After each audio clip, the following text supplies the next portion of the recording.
અરે મોબાઈલનો એટલો બધો ક્રેઝ હોય છે. મેં અમેરિકામાં જોયું છે સાહેબ કે ઘણીવાર ટ્રેનો જતી રહે તો ખબર ના પડે, પેલો જોત કરતો હોય ઇન્ટરનેટ પર કંઈકનું કંઈક. આપણે અહીંયા આગળ બી એવું છે.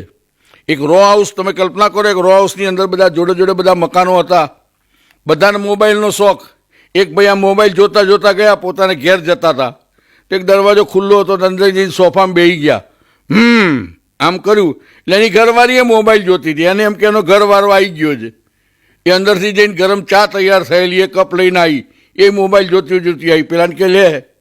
પેલાએ જોયા વગર પકડીને ચા પીવા માંડ્યો. મોબાઈલ તો બે જોતા હતા. ત્યાં એ ઘરનો સાચો ઘરવાળો આવ્યો. એ મોબાઈલ જોતો જોતો આવ્યો. એણે જોયું કે આ સોફા પર જે ભાઈ બેન ચા પીવો છે એને થયું, ઓહો, હું તો ખોટા ઘરમાં આવી ગયો. જે બહાર નીકળી ગયો. મોબાઈલના લોચા. બીજું તમે જુઓ, હમણાં અમારા બાજુમાં બે કપલ રહેવા આવ્યા છે.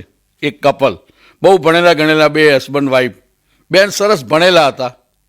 એમને બીજા શહેરની અંદર એમની જોબ લાગી, એટલે ઇન્ટરવ્યૂ આપવા માટે જતા હતા. હવે સવારના પરમાં વહેલા જવાનું ટ્રેનમાં. એમના હસબન્ડ જઈને ટ્રેનમાં મૂકી આવ્યા. પેલા બેને શહેરમાં ગયા, કંપનીમાં ઇન્ટરવ્યૂ આપ્યો, પાસ થઈ ગયા, બધી સગવડ થઈ ગઈ. અને પછી એમને એમના ઘરે એમના ઘરવાળાને મેસેજ આપવો હતો. ફોન કરવા મળે એને થયું કે મારા ઘરવાળાને મેસેજ કરું, ખુશ થશે. એટલે મોબાઈલ ભૂલી ગયેલા. મોબાઈલ વગર તો સારું ચાલે જ નહીં. એટલે મારા જેવા કોકને પછી, hello, will you please give me your mobile, just I want to send a message to my husband. હવે બેનને કોઈ ના પાડે? પેલા ભાઈ કે આ બેન લો ને ખુશીથી ફોન કરવો હોય તોય કરો. પેલી કે ના ના, મારે તો મેસેજ જ કરવો છે.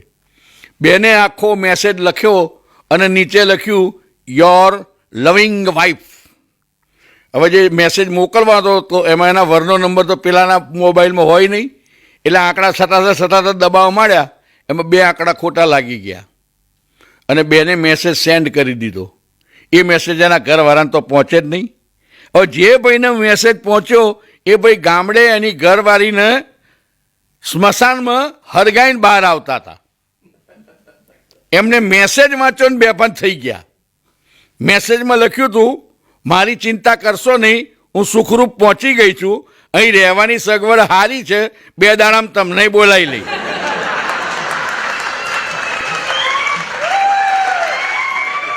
એના કરતાં સીધો ફોન કરી દીધો હતો.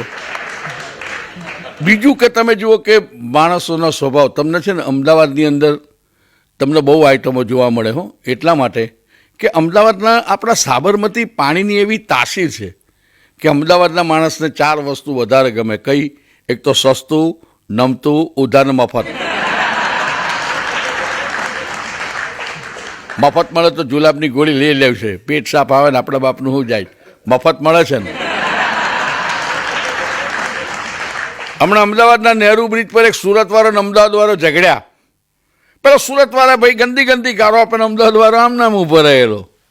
તમને ખબર હશે સુરતવાળા ગાળો બહુ બોલે, એટલા માટે તો ઓલ ઇન્ડિયાવાળા એ લોકોને રેડિયો સ્ટેશન નથી આપ્યું, ટીવી સ્ટેશન આપ્યું છે. કારણ કે એમાં તો ખબર પડે ને કોણ બોલ્યો.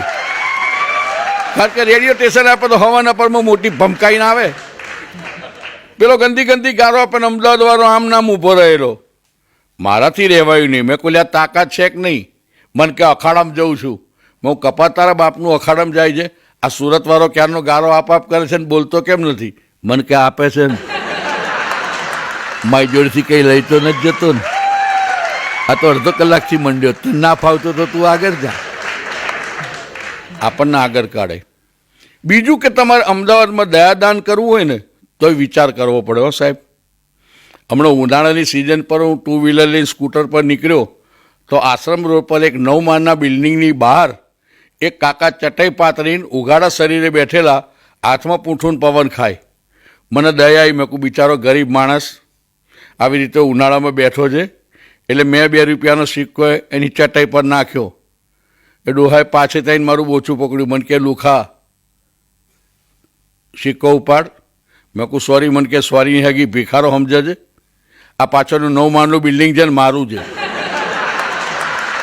આ તો લાઇટ ગઈ છે ને એર કન્ડિશનના પંખા ચાલુ નથી એટલે હવા ખાવા બેઠો છું અને તું રૂપિયા હાલતું જાય છે.